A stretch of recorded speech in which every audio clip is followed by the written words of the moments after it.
And welcoming Professor Denham to Jacksonville.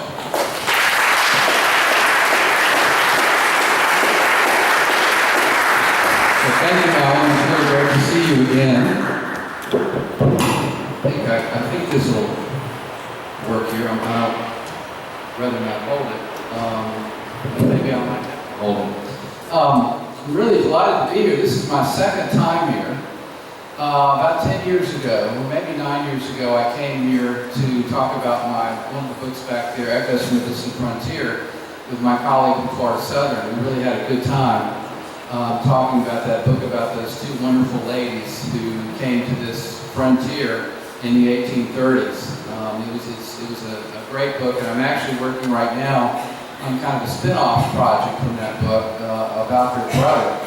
And today I had a great time because I got to spend the day with Emily and her staff, and Tareen, who works, of course, with the archives. And I just want to congratulate all of you on just a wonderful historical society. I consider the Jacksonville Historical Society the best city or local or county historical society in Florida. And you've got a great heritage.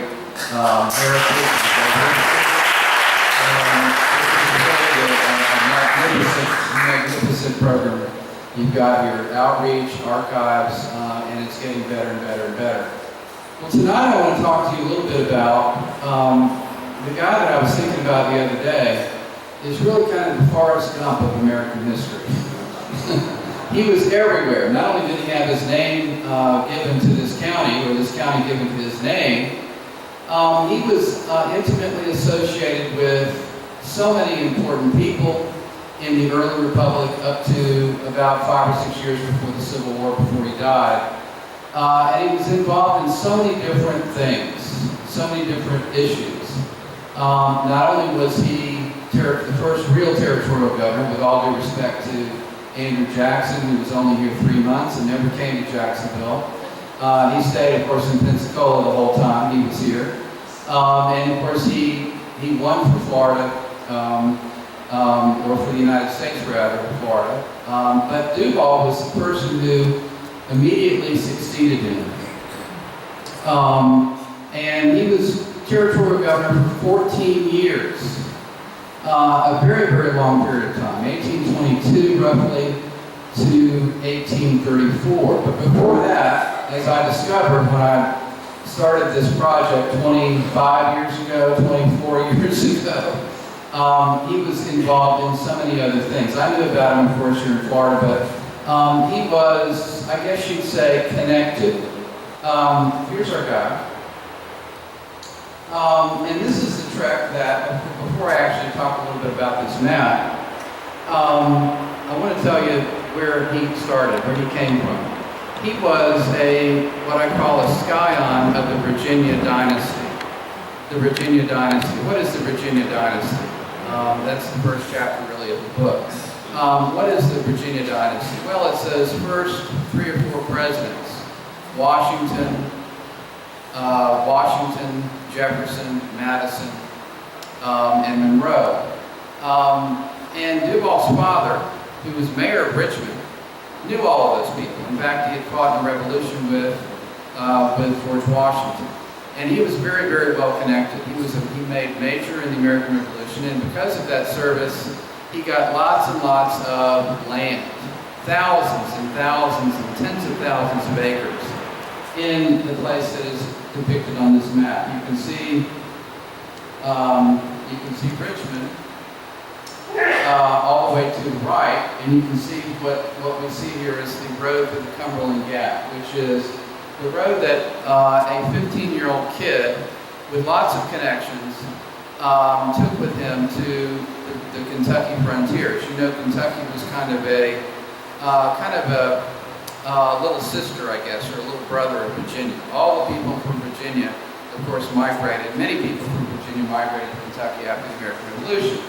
And DuVal was one of them. And he and his brother migrated to a place the area called Bardstown. And there, his brother promptly basically stole all the money and all the cash and everything else they had from his brother. and basically spent it all and immediately went broke and then died. And left this kid basically on the Kentucky frontier. And if you believe Washington Irving, that's right, Washington Irving wrote about William Pope DuVal. He was so exciting, so interesting, and such a great storyteller that Washington Irving listened to him and actually believed some of his tall tales. And where did Washington Irving learn about all of this? Well, he learned about this in Washington. What is this? Anybody know what this is? This is the burned out capital of the United States of America after the British burned it. This is actually the burned capital. And William Pope DuVal was not only, of course, a member of Congress, he was also from Kentucky. He was also a veteran, or at least had just left service in the War of 1812 in the Indiana Territory. So this map shows a little bit of his area in the southern part of the Indiana Territory. So William Pope DuVal reads law, he practices law, he volunteers like everybody else who had a political ambition, volunteered for service in the War of 1812, and then got elected to Congress. And when he went to Congress, this is what he found. Burned out the 13th Congress, the British had burned the entire capital. Actually, this is the second term that he had come back, actually. So he was in that 13th Congress, that very famous 13th Congress, which included people like John C. Calhoun, like Daniel Webster, like just the whole pantheon of major figures in the pre-Civil War period. Also there was this guy. Anybody know who this guy is? This is a very young, well, that's John C. Calhoun, but this is a very young Washington Irving. You can see I'm not the most technically organized person in the world. Washington Irving's brother was in Congress at that time.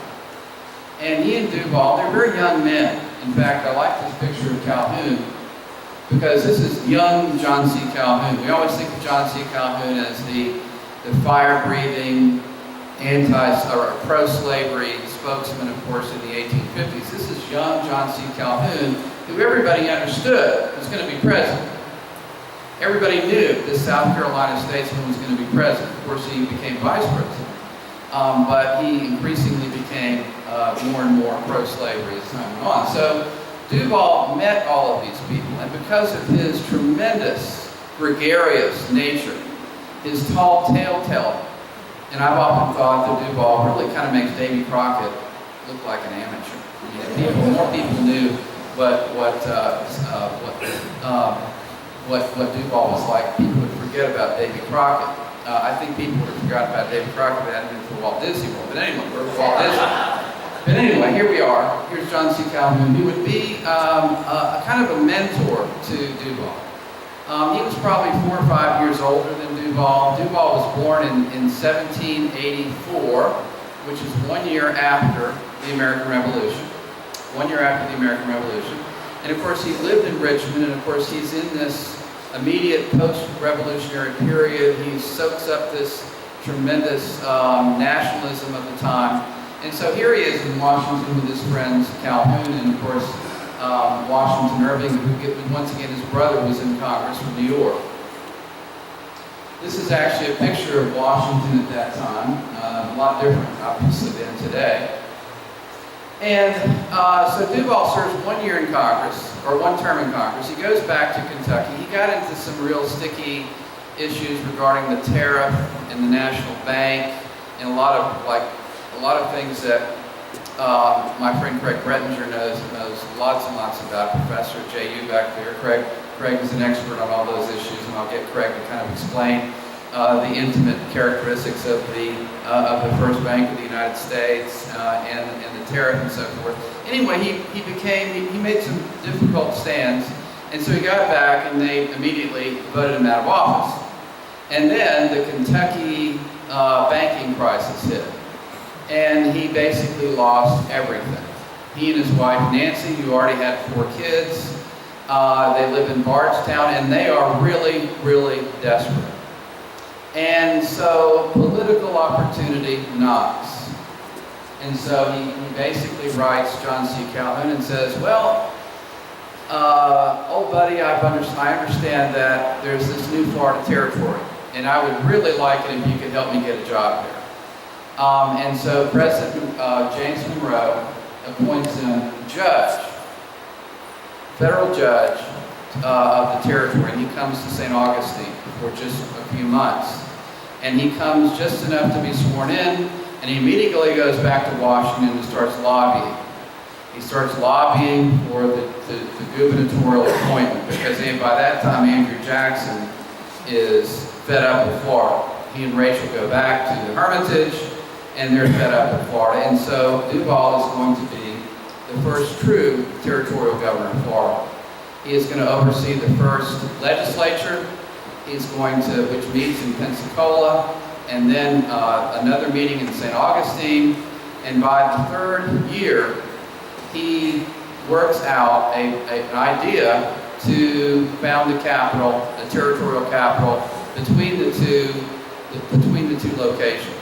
And that, of course, is the present-day location of Tallahassee.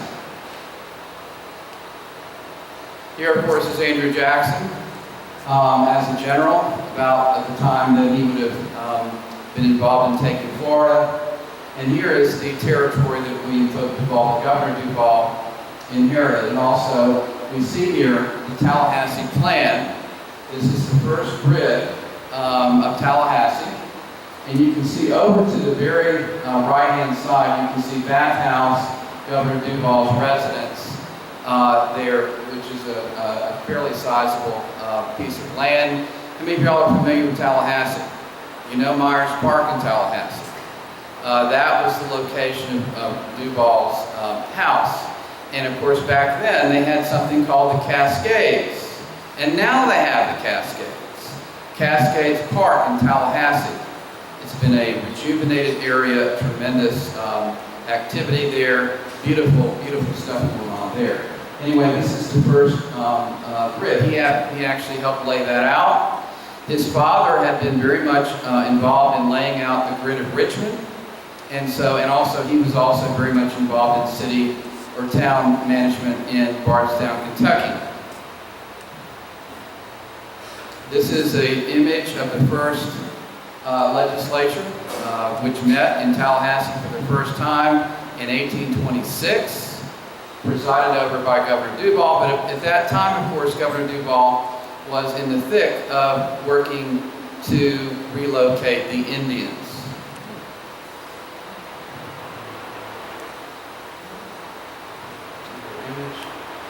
Now, one of the things that Governor DuVal was very much ambivalent about, but it was, of course, a tidal wave that could not be stopped. And that is the chartering of banks. Middle Florida, which of course is the area that Tallahassee is located in, was growing tremendously and hosting large numbers of cotton planters, coming from places like Virginia, and DuVal was very much a part of that process. In fact, one of the things that was showcasing the area nationally had to do with this guy. Anybody know who this is?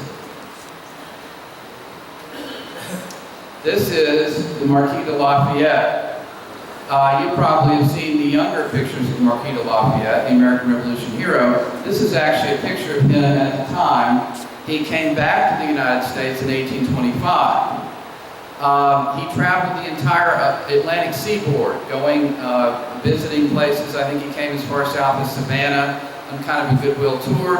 And Congress, which didn't have any money, wanted to basically give him a gift.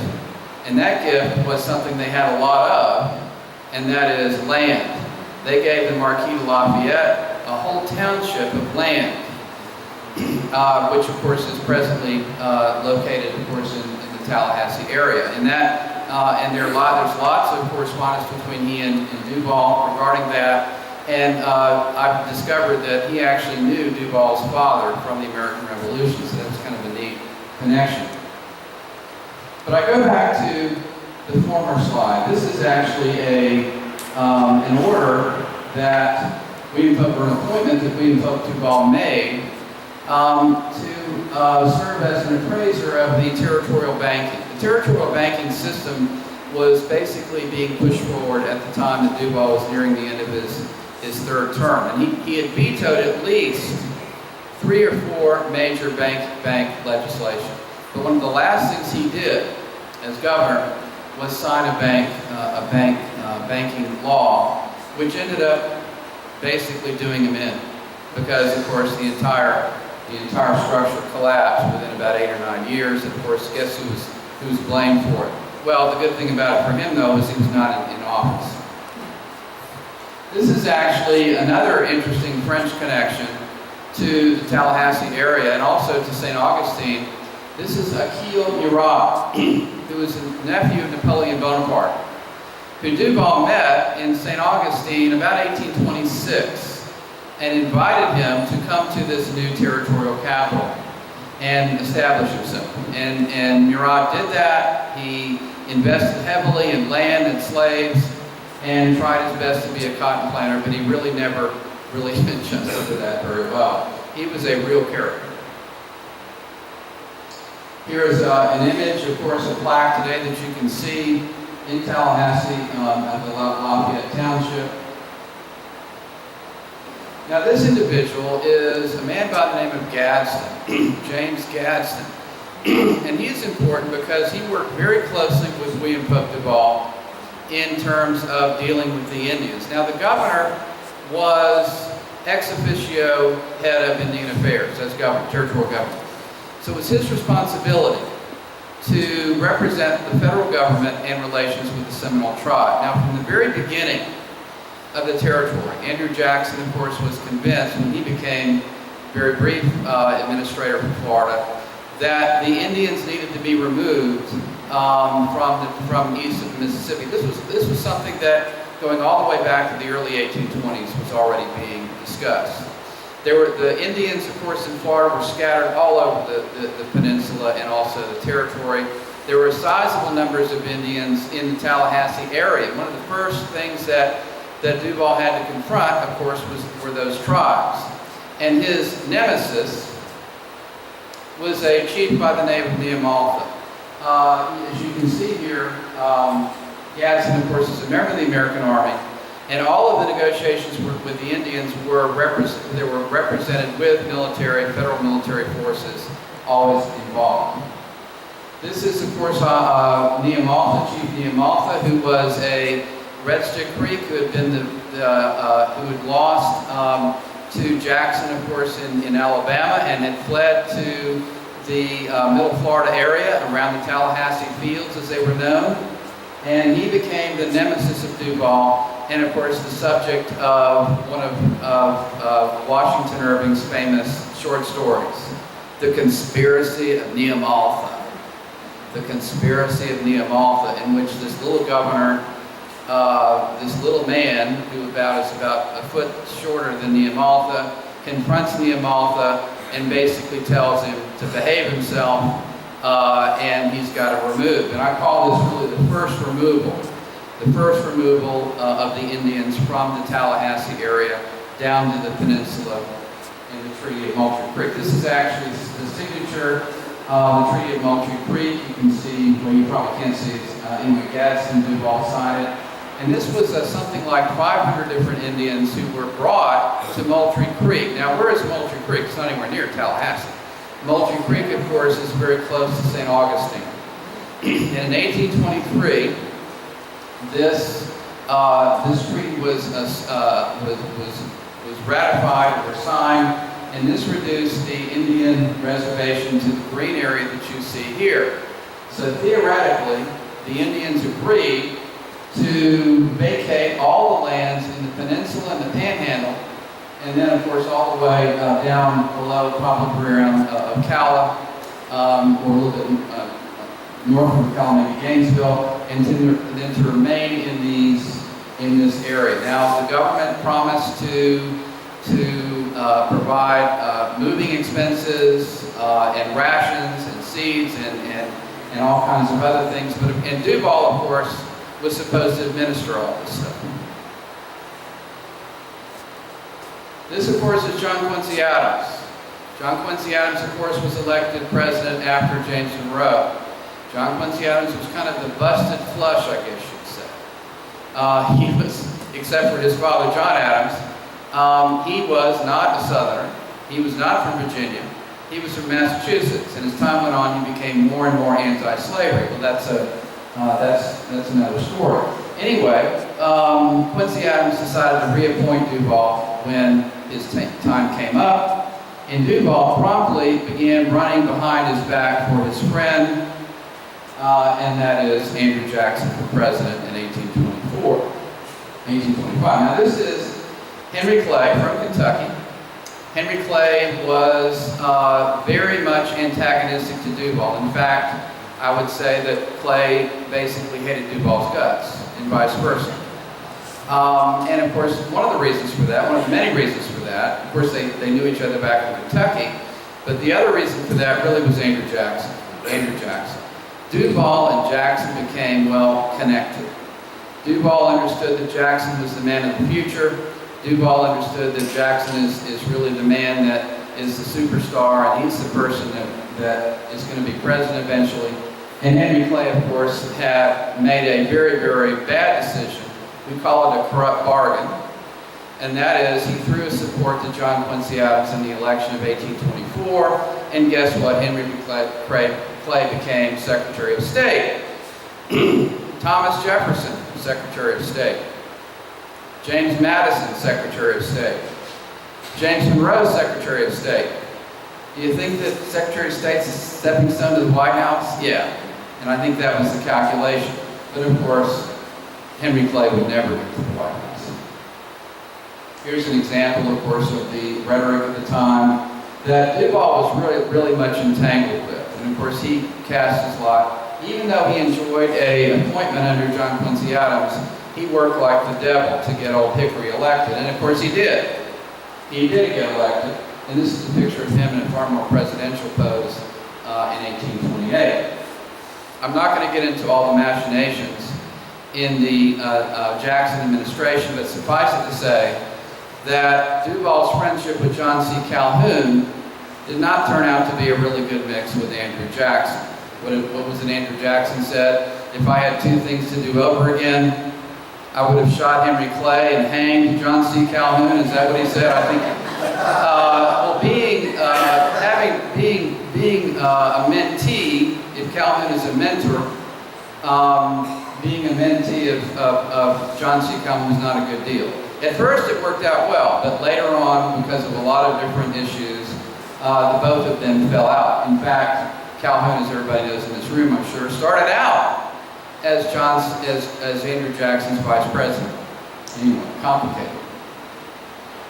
Here he is. Here's our man at a fairly young age. This is actually a younger picture of William DuVal. It looks like kind of, you can see behind his eyes.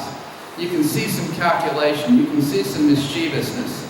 You can see some funny tales, some tall tales, sitting around the campfire, or of course in an inn, of course in a cold winter evening, throwing back some liquor, of course, and telling tall tales. Not only, of course, to Washington Irving, but to other individuals. And this was really the kind of guy he was. He was a magnetic personality. Now, this is his friend. There's a lady here that is, I believe, related to this gentleman, Richard Keith Call. She identified herself as related to the Walker family, and of course who Call was related to. Richard Keith Call was the son that Andrew Jackson never had. He was the son that Andrew Jackson never had. He fought with Andrew Jackson at the Battle of New Orleans. He fought with Jackson with the Creeks, and he came to Florida right at the time that Jackson came to the territory and kind of took over the whole territory. He was receiver of the public moneys in Tallahassee. He became a very large plantation owner because he knew exactly where the surveys were going. And he knew exactly, and he was a very astute businessman. Of course, he and DuVal were very, very closely connected their entire lives. Incidentally, his mansion in Tallahassee, the Grove, has just been opened. And if you go to Tallahassee, it's right next to the governor's mansion. In fact, I think it's quite nicer than the governor's mansion. In fact, that's what Governor Leroy Collins thought, because he lived there instead of living in the governor's mansion. He lived with his wife, who was a descendant, of course, of Richard Keith Call. So go over there. It's open to the public if you have a chance to go to Tallahassee. Now, this is a map of DuVal, Florida. This is a map of the late 20s, early 30s. You see the Bellamy Road, you see St. Augustine, you see, of course, the towns, of course, in Middle Florida, Tallahassee and so forth, and you see also the reservation boundaries. Now, the reservation boundaries tended to be pretty complicated. And I went into this project thinking that DuVal really didn't care much about the Indians. But he really did. I read all of his mail, of course, all the mail that I could find and all the letters that I could find. And I was able to discern from his correspondence how much he was concerned about the Indians, that they didn't have enough game, that the lands that they were given would not support them. And of course, the real sticking point with regard to the Indians and the Americans or the settlers was African